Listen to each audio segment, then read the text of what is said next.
Hi my dear students, how are you. तो हम आज डिस्कस करेंगे रासायनिक अभिक्रिया एवं समीकरण के 6 लेक्चर।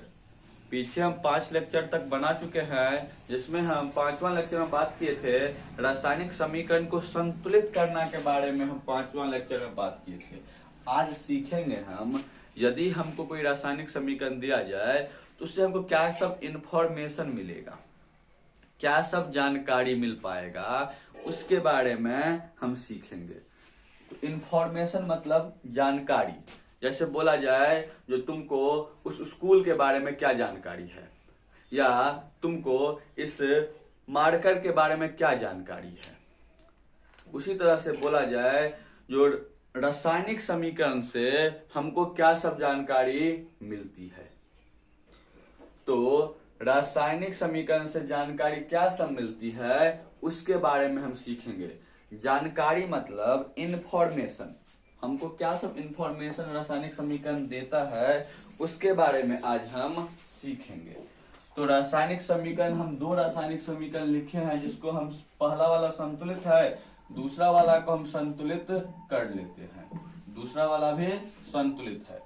तो हम सीखेंगे जो क्या सब जानकारी मिलती है रासायनिक समीकरण से। तो पहला नंबर, यहाँ पे नाइट्रोजन और हाइड्रोजन है, बना रहा है अमोनिया। ये नाइट्रोजन का सूत्र है, हाइड्रोजन का ये सूत्र है, अमोनिया का ये सूत्र है। तो रासायनिक समीकरण से अभिकारकों और प्रतिफलों के संकेत और सूत्रों के बारे में जानकारी मिलती है। यहाँ यदि सूत्र ये है, यहाँ पे मैग्नीशियम का संकेत है, ये ऑक्सीजन का सूत्र है, और ये मैग्नीशियम ऑक्साइड का सूत्र है। तो संकेत के बारे में भी, संकेत के बारे में भी और सूत्र के बारे में भी हम रासायनिक समीकरण से जानकारी प्राप्त कर सकते हैं। तो पहला लिखेंगे, रासायनिक समीकरण से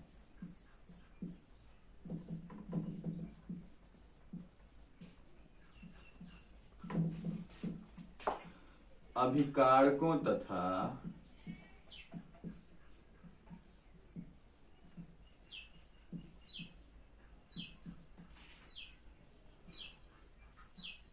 प्रतिफलों के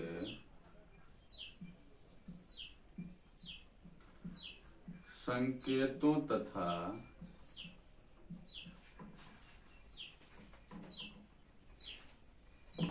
सूत्रों की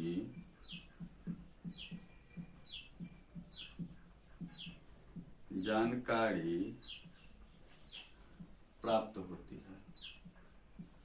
यहाँ पे हम बोल सकते हैं जो नाइट्रोजन का जो है सूत्र होता है N2, जानकारी मिला है कहाँ से, समीकरण से। हाइड्रोजन का सूत्र होता है H2, अमोनिया का सूत्र होता है NH2। तो रासायनिक समीकरण से अभिकारकों और प्रतिफलों के संकेत और सूत्र के बारे में बता सकते हैं। यहाँ पे बोलेंगे मैग्नीशियम का संकेत Mg, ऑक्सीजन का सूत्र O2, और मैग्नीशियम ऑक्साइड का सूत्र होता है MgO। तो समीकरण देख करके हम बता देंगे अभिकारकों और प्रतिफलों के संकेत और सूत्रों के बारे में। दूसरा रासायनिक समीकरण को देखकर हम बता सकते हैं कौन कौन से पदार्थ भाग ले रहे हैं, मतलब कौन कौन से पदार्थ रिएक्टेंट हैं और कौन कौन से पदार्थ प्रोडक्ट हैं। यहाँ देखें तो ये दोनों पदार्थ भाग ले रहे हैं और ये पदार्थ बन रहा है। तो नाइट्रोजन और हाइड्रोजन जो है वो भाग ले रहे हैं और अमोनिया बन रहा है। हम तो समीकरण देख के ने बताए हैं, तो समीकरण देखकर ये हम बता सकते हैं कौन कौन से पदार्थ भाग ले रहे हैं और कौन कौन से पदार्थ का निर्माण हो रहा है। यह रासायनिक समीकरण, यह मतलब रासायनिक समीकरण बताता है कि कौन कौन से पदार्थ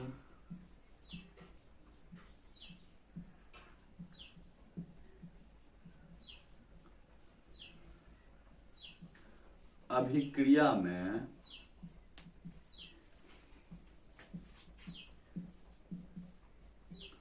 भाग ले रहे हैं तथा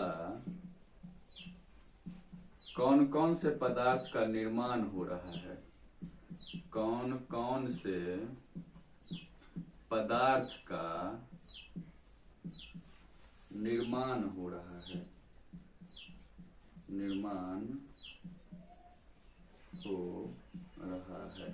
समीकरण देख के हम बताएंगे यहाँ पे कौन कौन से पदार्थ अभिक्रिया में भाग ले रहे हैं, तो बोलेंगे नाइट्रोजन और हाइड्रोजन। समीकरण देख के बता देंगे। यहाँ पे बोलेंगे मैग्नीशियम और ऑक्सीजन भाग ले रहे हैं। यहाँ पे बोलेंगे NH3 जो है क्या हो रहे हैं, निर्माण हो रहा है NH3 का। यहाँ पे बोलेंगे मैग्नीशियम ऑक्साइड का निर्माण हो रहा है। तो हम देख के क्या कर सकते हैं, बता सकते हैं। अच्छा, अब अगला पॉइंट, यहाँ पे नाइट्रोजन कितना परमाणु है, 2 ठो नाइट्रोजन मतलब 2 परमाणु। यहाँ पे हाइड्रोजन क्या कितने परमाणु है, 3 दूना 6 परमाणु। यहाँ पे 2 इसका और 2 और 3 6, यहाँ पे 6 परमाणु है। यहाँ पे NH3 अमोनिया के कितने अणु हैं, तो जितना गुना में है उतना अणु होगा, तो 2 अणु है। तो यहाँ पे हम अणु तथा परमाणुओं के संख्या के बारे में भी जानकारी दे सकते हैं। तो रासायनिक समीकरण से अभिकारकों और प्रतिफलों के अणुओं तथा परमाणुओं के संख्या के बारे में भी हम जानकारी दे सकते हैं। तो लिखेंगे यह अभिकारकों तथा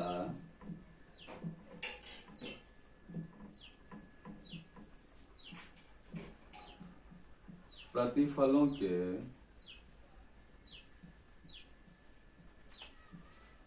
अणुओं तथा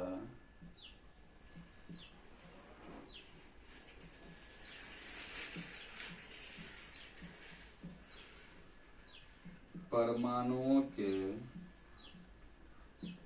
संख्या के बारे में जानकारी देता है, जानकारी देता है। तो हम देख करके बता देंगे।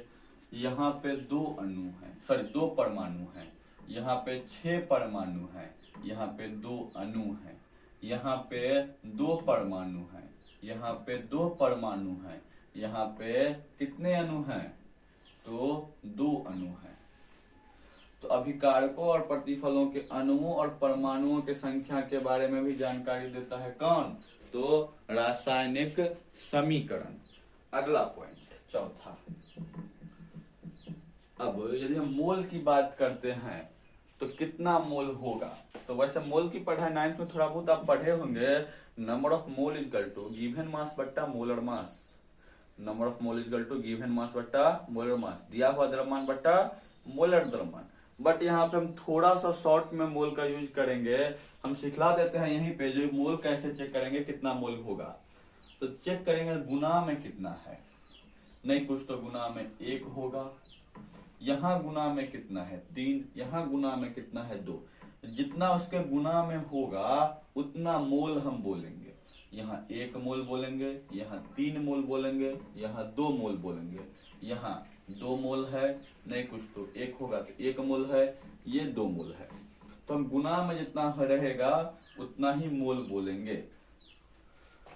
तो रासायनिक समीकरण से यह, या डायरेक्टली देते हैं, यह अणुओं तथा परमाणुओं के मोलों के बारे में जानकारी देता है। अणुओं तथा परमाणुओं के मोलों के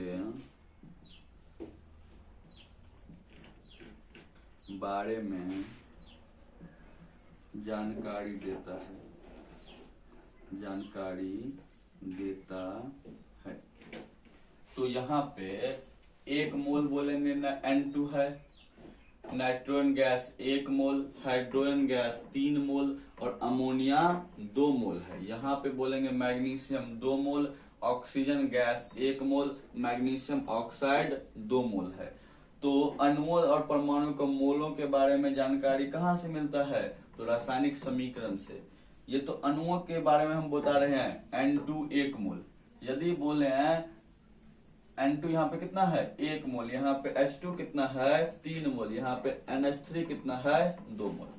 ये इसके बाद मोल पता करने के बाद पांचवा पॉइंट है यह अभिकारक तथा प्रतिफलों के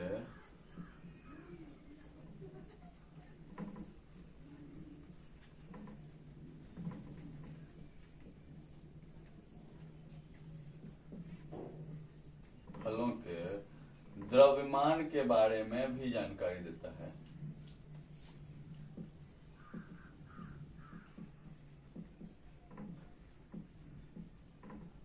में भी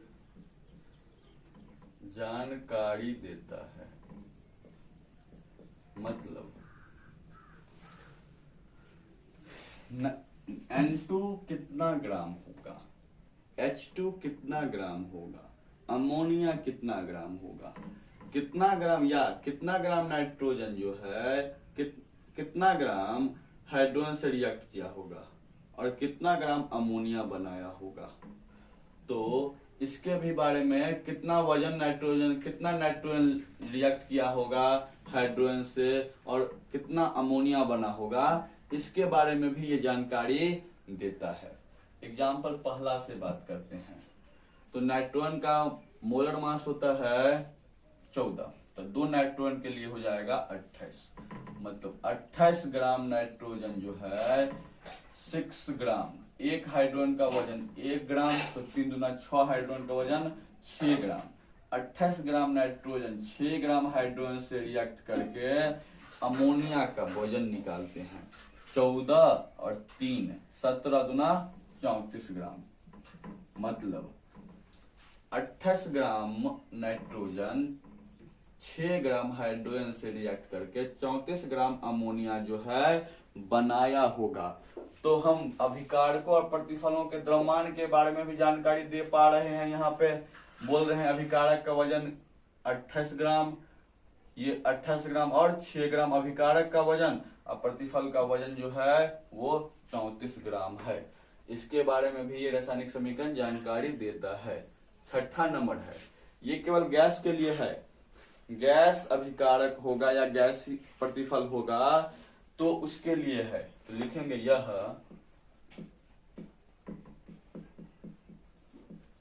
गैसीय अभिकारक तथा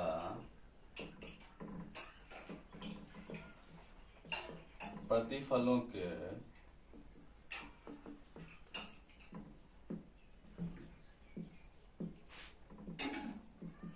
आयतन की भी जानकारी देता है। केवल गैस के लिए, पहला वाला के लिए वैलिड है ये वाला, दूसरा वाला गैस नहीं है इसलिए वैलिड नहीं है। तो याद रखेंगे 1 मोल गैस का आयतन, 1 मोल गैस का आयतन जो होता है वो होता है 22.4 लीटर के बराबर। इसको याद रखेंगे। तो हम एक में शॉर्ट में ओवरव्यू ले लें तो हम बोल सकते हैं क्या सब, जो पहला से हम जानकारी प्राप्त करते हैं। तो रासायनिक समीकरण से अभिकारकों तथा प्रतिफलों के संकेतों और सूत्रों की जानकारी मिलता है।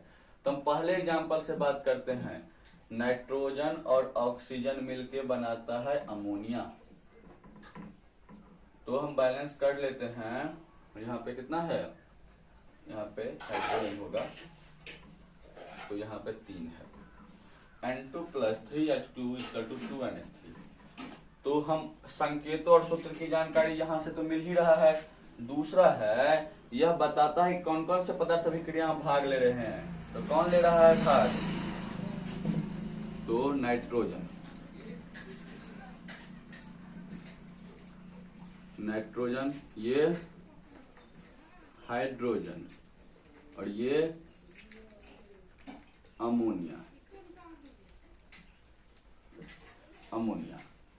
अगला, यह अभिकारकों तथा प्रतिफलों के अणुओं तथा परमाणुओं की संख्या के बारे में बताता है। तो अभिकारकों और प्रतिफलों के अणुओं और परमाणुओं, तो कितना परमाणु, 2 परमाणु, 2 ठो है ना, यहाँ पे कितना हाइड्रोजन का परमाणु होगा, तो 6 परमाणु हाइड्रोजन का। कितना अणु होगा, तो ये 2 अणु होगा। परमाणु एटम, अणु को मॉलिक्यूल बोलते हैं।